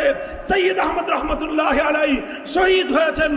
আমাদের এই বাংলার এই অঞ্চল থেকে বহু অসংখ্য বীর শহীদানরা, বীর যোদ্ধারা বালাকোটের রণাঙ্গনে গিয়ে ইংরেজদের বিরুদ্ধে সেই যুদ্ধে শরীক হয়েছিলেন। এরপরে 1857 সালে শামেলির রণাঙ্গনে যুদ্ধ হয়েছে, লড়াই হয়েছে। হাফেজ জামেন শহীদ হয়েছেন। অনেক রক্ত গিয়েছে, হাজার হাজার আলেমদেরকে ফাঁসি কাস্টে ঝুলানো হয়েছে, হাজার হাজার আলেমদের সন্তানরা ইতিম হয়েছে। সব সহ্য করে নিয়েছেন, কিন্তু আল্লাহর আইনের বিপরীতে কোনো মানবরচিত আইন এক মুহূর্তের জন্য তারা মেনে নেন নাই। এই করতে করতে 1947 সালে ব্রিটিশরা বিতাড়িত হলো। ব্রিটিশরা যখন বিতাড়িত হয়, আমার দেশটা যখন স্বাধীন হয়, তখন প্রশ্ন ছিল এই দেশে দুই জাতি বসবাস করে, প্রধানত এক জাতি মুসলমান আর এক জাতি হিন্দু। দেশটা স্বাধীন হবে কিভাবে, চলবে কিভাবে? হিন্দুরা বলল আমরা দেশটাকে চালাতে চাই ধর্মনিরপেক্ষ মতবাদ অনুযায়ী। মুসলমানরা বলল আমাদের পূর্বপুরুষরা জীবন দিয়েছে ধর্মনিরপেক্ষ দেশ গঠন করার জন্য নয়। বালাকোটের রণাঙ্গনে আমাদের পূর্বপুরুষরা শহীদ হয়েছেন ধর্মনিরপেক্ষ রাষ্ট্র করার জন্য নয়। মীর নেসার আলী তিতুমির জীবন দিয়েছেন ধর্মনিরপেক্ষ রাষ্ট্র করার জন্য নয়। হাজী শরীয়তুল্লাহ রক্ত দিয়েছেন, জীবন দিয়েছেন ধর্মনিরপেক্ষ রাষ্ট্র করবার জন্য নয়। বীর শহীদানরা রক্ত দিয়েছেন, জীবন দিয়েছেন। মুসলমানদের একটাই কামনা, একটাই বাসনা, হৃদয়ের একটাই আকাঙ্ক্ষা ছিল, এমন একটা দেশ হবে, একটা মানচিত্র হবে, এমন একটা ভূখণ্ড হবে, সেই ভূখণ্ডে আর কিছু থাক বা না থাক, সে দেশে আইন চলবে কার? সে দেশে সংবিধান হবে আল কোরআনের। এমন একটা স্বপ্ন নিয়ে মুসলমানরা বলল আমরা আলাদা ভূখণ্ড চাই। অধিকাংশ মুসলমানদের দাবির প্রেক্ষিতে শেষ পর্যন্ত 1947 সালে দেশটা ভাগ হলো। হিন্দু প্রধান এলাকা হিন্দুরা শাসন করবে, মুসলিম প্রধান এলাকা মুসলমানরা শাসন করবে। এইভাবে দেশটা দুই ভাগ হয়ে গেল। এই দেশ যখন ভাগ হয়, তখন এক এলাকার মানুষ আরেক এলাকায় হিজরত করতে গিয়ে, এক এলাকার মানুষ আরেক এলাকায় ট্রান্সফার হতে গিয়ে অসংখ্য অগণিত মানুষের জীবন গিয়েছে, সম্পদ গিয়েছে। কোটি কোটি টাকার মালিক একদিনে পথের ভিখারি ফকিরে পরিণত হয়েছে। এই সব কিছু মুসলমানরা মেনে নিয়েছিল। অনেক ত্যাগ আর কোরবানি মুসলমানরা স্বীকার করেছিল, শুধু একটা স্বপ্ন নিয়ে। সেই স্বপ্ন হলো আর কিছু পাই বা না পাই, খেতে পারি বা না পারি, দারিদ্র্যের কষাঘাতে জর্জরিত হই, না খেতে পারলে পেটে পাথর বাঁধবো, কিন্তু একটা দেশ চাই যে দেশে আইন চলবে আল্লাহর, সংবিধান হবে আল কোরআনের। এই দেশ গঠন করার জন্য অনেক সম্প্রদায় রক্ত দিয়েছে। পাঞ্জাবের মুসলমানরা রক্ত দিয়েছে, বেলুচিস্তানের মুসলমানরা রক্ত দিয়েছে, সেই খাইবারের মুসলমানরা রক্ত দিয়েছে, সীমান্ত প্রদেশের মুসলমানরা রক্ত দিয়েছে। তবে সবচেয়ে বেশি ত্যাগের কোরবানি স্বীকার করেছে, ইতিহাস সাক্ষী দেয় এই বাংলার মুসলমানরা সবচেয়ে বেশি ত্যাগের কোরবানি স্বীকার করেছে। মুহতারাম হাজিরিন, আমাদের পূর্বপুরুষ, আমার বাপদাদা, আপনার বাপদাদারা ত্যাগের কোরবানি স্বীকার করে এই বাংলাদেশটাকে মুসলমানদের জন্য পশ্চিমবঙ্গ থেকে আলাদা করে পূর্ববঙ্গকে মুসলমানদের সঙ্গে একত্রিত করেছিল। একটাই আকাঙ্ক্ষা ছিল, একটাই তামান্না ছিল, হৃদয়ে একটাই বাসনা ছিল, একটা ভূখণ্ড হবে, একটা দেশ হবে, হোক সেটা দেশ ছোট্ট দেশ, কিন্তু সে দেশে আইন চলবে কার? এভাবে দেশ হলো। কিন্তু দুঃখ এবং পরিতাপের বিষয় হলো সেই দেশ গঠন করার পরে পশ্চিম পাকিস্তানি স্বৈর শাসকরা যাদের সঙ্গে গাদ্দারি করলো, বিশ্বাসঘাতকতা করলো, 24 বছর পর্যন্ত ওরা মানুষকে বলল যে রাষ্ট্র এখনো শিশু রাষ্ট্র, এই শিশু রাষ্ট্রে কোরআনের আইন চলতে পারে না, রাষ্ট্রটাকে একটু বড় হোক, তারপরে কোরআনের আইন অনেক কঠিন আইন, এই কঠিন আইন শিশু রাষ্ট্রে চালানো সম্ভব না, রাষ্ট্রটা একটু বড় হলে তারপরে আমরা কোরআনের আইন জারি করব। কিন্তু 24 বছরে ওই বুইরা খাটার শিশু আর বড় হয় নাই। যেই শিশু 24 বছরেও বড় হয় না, ওইটা আর কবে বড় হবে বলেন তো? 24 বছরে মানুষ শিশু থাকে না যুবক হয়? আরে 24 বছরের মানুষ তো শিশু থাকে না, সেটা আবু সাঈদদের মতো যুবক হয়ে অন্যায়ের বিরুদ্ধে বাতিলের বুলেটের সামনে বুক টান করে দাঁড়িয়ে যায়। 24 বছরের যুবকরা তো সমাজ থেকে সকল অন্যায়, জাহেলিয়াত, ফ্যাসিবাদের বিরুদ্ধে লড়াই করার জন্য বুকের রক্ত দিতে প্রস্তুত হয়। 24 বছর পর্যন্ত পাকিস্তান শিশু থেকে গেল। আমরা বললাম যেই খাটাস পোলা 24 বছরে বড় হয় না, ওই পোলা 90 বছরে বড় হবে না। কাজে এই বিকলাঙ্গ পোলার দরকার নাই। পাকিস্তান ভেঙ্গে স্বাধীন বাংলাদেশ করা হলো, উদ্দেশ্য ছিল একটাই, যে এমন একটা দেশ হবে, জুলুম, অন্যায়, বৈষম্যহীন একটা বাংলাদেশ হবে। কথা বলেন ঠিক না বেঠিক?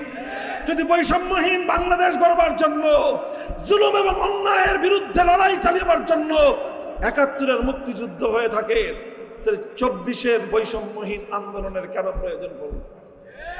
24 সালে আবার কেন বৈষম্যহীন ছাত্র সমাজকে রাজপথে অকাতরে রক্ত দিতে হলো কেন? মুহতারাম হাজিরিন, এই সকল প্রশ্নের কোনো সমাধান নাই, জবাব একটাই জবাব। 267 বছর পর্যন্ত হে মুসলমান, হে উম্মতে মুসলিমা, হে ইমানদার সম্প্রদায়, আল্লাহর কোরআনের আইন অনুপস্থিত। এই জন্য আমরা বাধ্য হয়ে ব্রিটিশের বানানো আইনের কাছে বিচার চাই। আল্লাহর কোরআনের শাসন নাই বলে বাধ্য হয়ে আমরা ইহুদি খ্রিস্টানদের প্রবর্তিত শাসন ব্যবস্থা চালাই। আমার প্রশ্ন হলো, কুকুরের গোশত খাওয়ার চেয়ে, শ্রীগালের গোশত খাওয়ার চেয়ে, শুয়োরের গোশত খাওয়ার চেয়ে আল্লাহর আইন বাদ দিয়ে মানুষের বানানো আইনের কাছে বিচার চাওয়া আরো জঘন্য অপরাধ যদি হয়ে থাকে, তাহলে এই কাজটা আমরা আর কতদিন করতে চাই? হে জাতি, গোটা বাংলাদেশে আজ নতুন আওয়াজ, নতুন সূর্যোদয়ের অভ্যুদয় হচ্ছে। জুলাই এবং আগস্টের বিপ্লব আমাদেরকে চোখে আঙুল দিয়ে দেখিয়ে দিয়েছে, জনগণ যদি জেগে উঠে, যুব সমাজ যদি তৈরি হয়, সমস্ত জুলুমের তন্ত্রমন্ত্র বঙ্গোপসাগরে ভেসে যাবে ইনশাআল্লাহ।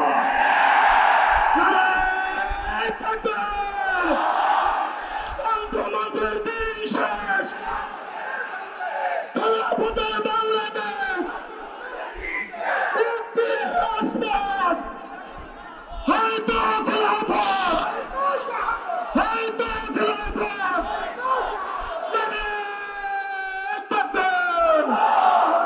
মুহতারাম হাজিরিন, আজ সারা পৃথিবীতে এ কথা দিবালোকের ন্যায় পরিষ্কার, মানব রচিত কোন তন্ত্র, মানব রচিত কোন মন্ত্র প্রকৃত অর্থে বৈষম্যহীন সমাজ গড়তে পারে না। চূড়ান্ত বৈষম্যহীন সমাজ গড়বার জন্য মানুষের সৃষ্টিকর্তা আল্লাহর দেওয়া আইন, আল্লাহর দেওয়া ব্যবস্থাই মানুষকে সাম্য এবং ইনসাফ উপহার দিতে পারে। আলহামদুলিল্লাহ, আগস্ট বিপ্লব আমাদেরকে চোখে আঙুল দিয়ে দেখিয়েছে, বিপ্লবের জন্য জাতি যখন প্রস্তুত হয়, বড় কোনো নেতার দরকার হয় না। বিপ্লবের জন্য জাতি যখন প্রস্তুত হয়, বড় কোনো রাজনৈতিক দলের প্রয়োজন হয় না। বিপ্লবের জন্য জাতি যখন প্রস্তুত হয়, সামান্য যুবকদের নেতৃত্বে জাতি অভূতপূর্ব বিপ্লব আনতে পারে। কথা বলেন ঠিক না বেঠিক? মুহতারাম হাজিরিন, এই বিপ্লব যদিও ইসলামের পূর্ণাঙ্গ বিপ্লব আমরা বলি না, তবে এতটুকু আমি বলি, আগস্টে যে বিপ্লব হয়েছে সেই বিপ্লব ইসলামী বিপ্লবের পূর্বাভাস ছিল। সূর্য ওঠার আগে প্রতিদিন সুবহে সাদেকের উদয় হয়। কথা বলেন ঠিক কিনা? সূর্য উদয়ের প্রায় ঘন্টা দেড়েক আগে পূর্ব দিগন্তে সুবহে সাদেক উদিত হয়। দুনিয়ার মানুষ বুঝতে পারে আর কিছুক্ষণ পরে সূর্যের উদয় ঘটবে। ঠিক তদ্রূপ আগস্টের বিপ্লব তাকায় দেখুন, 5ই আগস্ট স্বৈরাচারী ফ্যাসিবাদী যুগের লেডি ফেরাউন যখন বাংলাদেশ ছেড়ে পালিয়ে গেছে, 1 ঘন্টার ব্যবধানে বিপ্লবী জনতা প্রমাণ করেছে টেকনাফ থেকে তেতুলিয়ায় মুসলমানদের জনপদে ভাস্কর্য নামক কোন মূর্তি আস্ত রাখে না, অথচ কোন মন্দিরের মূর্তি ভাঙে নাই। কথাটা খুব তাৎপর্যময়। কোন হিন্দুদের কোন প্রতিমা ভাঙে নাই। হিন্দুদের বাড়ি ঘরে সংরক্ষিত, তাদের ধর্মীয় উপাসনায় সংরক্ষিত, তাদের কোনো প্রতিমা, তাদের কোনো মূর্তির গায়ে ফুলের টোকাও দেয় নাই। কিন্তু মুসলমানদের জনপদে ভাস্কর্য নামক মানুষের যত মূর্তি ছিল একটাও আনাম রাখে নাই, সব ভেঙ্গে গড়িয়ে দিয়েছে। এ থেকে বোঝা যায় আগস্ট বিপ্লবের সিমটম ছিল, আগস্ট বিপ্লবের আইকন ছিল তাওহীদের বিপ্লব, একত্ববাদের বিপ্লব, শিরককে ধ্বংস করার বিপ্লব।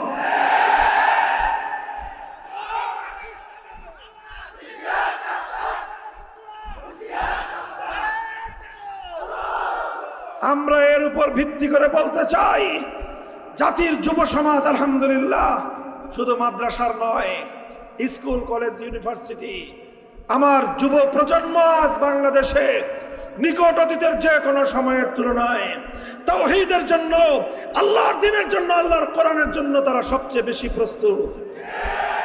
এই যে মাহফিলে দেখেন বাদ ভাঙ্গা যুবকদের যে স্রোত, এটা শুধু মাদ্রাসার ছাত্র নয়, এখানে জনসাধারণ, সাধারণ যুব সমাজ আজ বাংলার মাটিতে আল্লাহর জমিনে আল্লাহর কোরআনের শাসন দেখতে চায়, কোরআনের শাসন দেখতে চায়।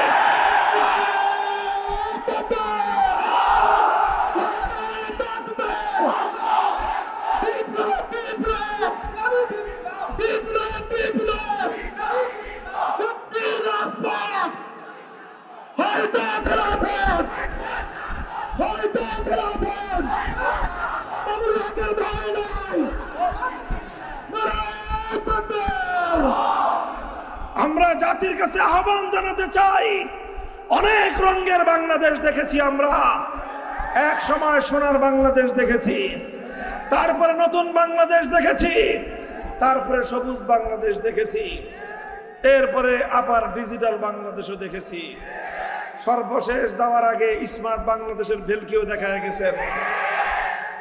সামনে আমরা বাংলাদেশ দেখতে চাই, ইসলামের বাংলাদেশ, আল কোরআনের বাংলাদেশ, খেলাফতের বাংলাদেশ।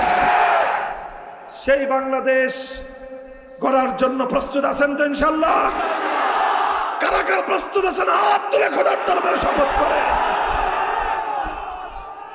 বসেন। তবে মনে রাখেন, ইসলামের এই বিপ্লব শুধু স্লোগান দিয়ে হবে না, কথা বলেন ঠিক কিনা? শুধু বক্তৃতা দিয়েও হবে না, এজন্য পরিশ্রম করতে হবে, মেহনত করতে হবে, ঘাম ঝরানো মেহনত করবেন তো। মানুষের দুয়ারে দুয়ারে তাওহীদের পয়গাম নিয়ে যাবেন, মানুষকে বোঝাবেন আর কতকাল এই তাগুতি সমাজের অভিশপ্ত সমাজ ব্যবস্থার অধীনে আমরা বসবাস করব। অভিশপ্ত এই সমাজ ব্যবস্থায়, অভিশপ্ত শাসন ব্যবস্থায়, অভিশপ্ত বিচার ব্যবস্থায় আমরা বাঁচতে চাই না। আমি বলি, আমার দেশের মানচিত্র স্বাধীন হয়েছে, পতাকা স্বাধীন হয়েছে, জাতি আজও স্বাধীন হয় নাই। আরে ভাই, যে জাতির বিচার ব্যবস্থা এখনো গোলামীর বিচার ব্যবস্থা, যে জাতির শাসন ব্যবস্থা এখনো গোলামীর শাসন ব্যবস্থা, যে জাতির শিক্ষা ব্যবস্থা এখনো গোলামীর শিক্ষা ব্যবস্থা, সে জাতি নিজেদেরকে স্বাধীন জাতি বলে আত্মপ্রবঞ্চিত হতে পারে, সত্যবাদিতা হতে পারে না। এই জন্য শুধু মানচিত্রের স্বাধীনতা নয়, শুধু পতাকার স্বাধীনতা নয়, একটি স্বাধীন জাতি হিসেবে আমরা গড়ে উঠতে চাই। কথা বলেন ঠিক না বেঠিক? এই জন্য জাতির প্রত্যেকটা মানুষকে বোঝাতে হবে যে অভিশপ্ত তাগুতি সমাজ ব্যবস্থার অভিশাপ থেকে আমরা বের হয়ে আসতে চাই। ঘাম ঝরানো পরিশ্রম করবেন তো? শুধু পরিশ্রম দিয়ে হবে না, প্রয়োজন আল্লাহর সাহায্যের। কথা বলেন ঠিক কিনা? এই জন্য আল্লাহর সাহায্য চাইতে হলে চোখের অশ্রু নজরানা দিয়ে আল্লাহর দরবারে সেজদা লুটিয়ে পড়ে আল্লাহর কাছে সাহায্য চাইতে হবে। চাইবেন তো ইনশাআল্লাহ? এভাবে মনে রাখবেন, ঘাম আর অশ্রু যখন আমি আর আপনি দেব, যেই মাটিতে মুমিনের ঘাম আর অশ্রু ঝরে সেই মাটি বিপ্লবের জন্য উর্বর হয়ে ওঠে।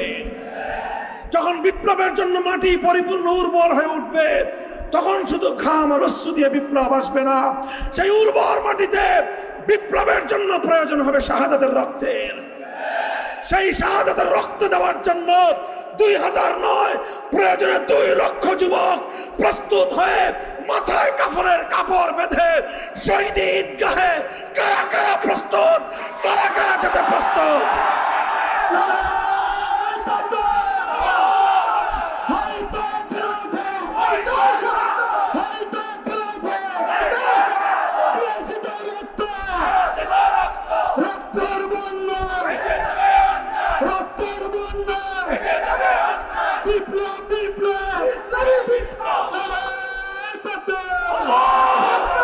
মুহতারাম হাজিরিন, এগুলোকে শুধু কথার কথা বলেন? শুধু কথার কথা না শপথ? বলেন শপথ, অঙ্গীকার। কার সাথে? জোরে বলেন, কার সাথে? আল্লাহ পাক রব্বুল আলামিন আমাদের সকলকে অঙ্গীকার, এই শপথ রক্ষা করার তৌফিক দান করেন।